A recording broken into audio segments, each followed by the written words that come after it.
Gdyby pytanie z tytułu zadać 30 lat temu posiadaczowi komputera jednej z wymienionych marek, odpowiedziałby zapewne z oburzeniem, że nic nie łączy, a jego Atari bądź Commodore, jak to się wtedy mówiło, jest najlepsze na świecie i bije konkurencję pod każdym względem.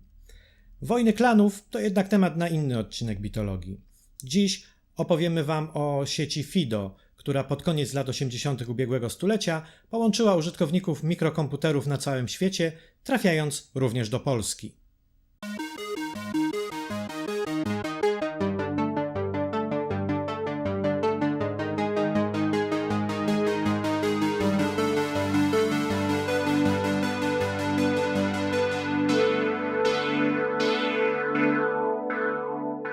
Początki FidoNetu sięgają połowy 1984 roku, kiedy to Tom Jennings połączył za pomocą napisanego przez siebie oprogramowania dwa BBS-y, tworząc pierwsze węzły swojej sieci.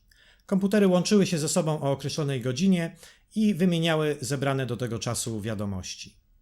Ten sposób komunikacji szybko zyskał popularność i liczba węzłów rosła w tempie wykładniczym. Od około 100 pod koniec 1984 roku do ponad 34 000 10 lat później. W 6. numerze czasopisma Komputer z czerwca 1987 roku Tadeusz Wilczek ogłosił rozpoczęcie prac nad budową sieci komputera. Redakcja oferowała również pomoc w uzyskaniu zezwolenia koniecznego do legalnego korzystania z modemu.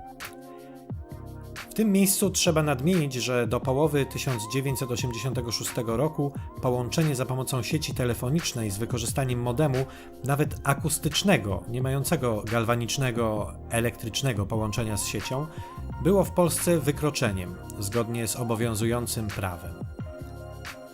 W kolejnych numerach Komputera Wilczek wraz z Tomaszem Zielińskim opublikowali serię artykułów, dzięki którym przyszli użytkownicy mogli poznać zasady działania sieci FIDO, dostępne modemy z polską homologacją, część z nich działająca z maksymalną szybkością 200 bitów na sekundę, czy obowiązujące stawki abonamentu, inne dla modemów akustycznych, inne dla galwanicznych. Pod koniec lipca 1987 redakcja Komputera pod okiem goszczącego w Polsce Macieja Kollo, przedstawiciela holenderskiego Hobby Computer Club, podjęła pierwsze udane próby połączenia z holenderskim, a potem z angielskimi BBS-ami. Równocześnie z redakcją Komputera o stworzenie polskiego węzła FidoNet zabiegał Jacek Selożyński, sysop BBS-a działającego od połowy 1986 roku w gdańskiej firmie Kontakt. Jesienią 1987 roku powstał polski region FidoNet. Pierwszymi 4 węzłami zostały BBS-y administrowane przez Jacka Selożyńskiego, Jana Stoszka, Janusza Buchałę i Andrzeja Bursztyńskiego. Koordynatorem regionu i sieci został Jan Stożek. Pod koniec lat 80. ciągle jednym z najpopularniejszych komputerów w polskich domach był 8-bitowy Atari. Zgodny stylistycznie z linią XL, modem Atari 1030 był sporo droższy od samego komputera Atari 800 XL. Trudności w uzyskaniu linii telefonicznej wraz z zaporową dla większości ceną modemu stanowiły poważną przeszkodę w rozwoju FidoNet w Polsce. Modem Atari 1030 wyposażony jest w EPROM z prostym oprogramowaniem terminalowym. Wiwisekcja ujawniła, że jest to konstrukcja firmy Penreal, produkującej modemy już w latach 60. Po podłączeniu modemu do złącza SIO naszego Atari w pierwszej kolejności uruchamiamy modem, następnie komputer.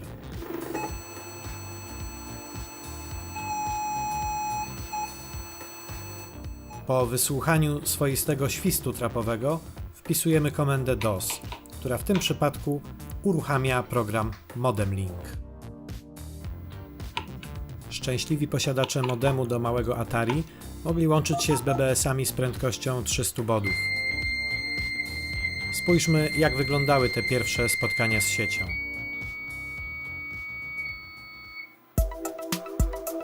Kursor biegający po ekranie pokazuje nam, jak wygląda 300 bitów na sekundę. Przesłanie zwykłego zdjęcia zrobionego komórką zajęłoby przy tej prędkości niemal 40 godzin. W naszym BBS-ie wita Was dziś piesek Fido, maskotka, znak rozpoznawczy i patron Fidonet.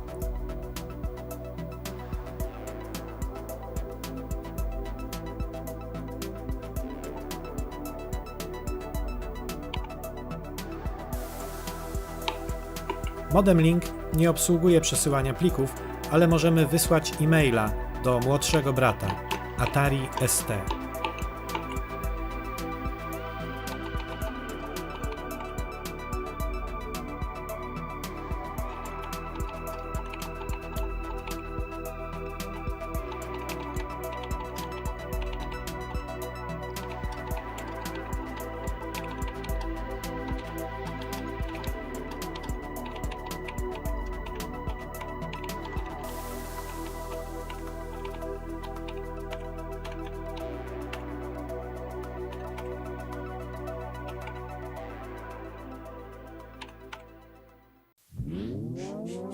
Początek lat 90. to w Polsce czas największej popularności komputerów 16-bitowych. Niekwestionowana królowa domowej rozrywki Amiga 500 spod znaku Commodore i używany częściej do profesjonalnych zastosowań Atari ST. Oba komputery wyposażone są w złącza szeregowe w standardzie RS-232, co pozwala na podłączenie standardowego modemu.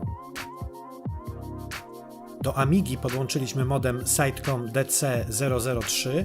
Będzie on współpracować z programem Aterm w wersji 1.2. Atari ST będzie korzystać z modemu Tron DF56.0, a jako terminala użyjemy programu Flash firmy Antic. Po zalogowaniu się do BBS-a Atari ST otrzymuje maila, którego wysłaliśmy w imieniu 800XL. Tymczasem cudownym zbiegiem okoliczności, rodem z komedii romantycznych, do naszego BBS-a loguje się Amiga.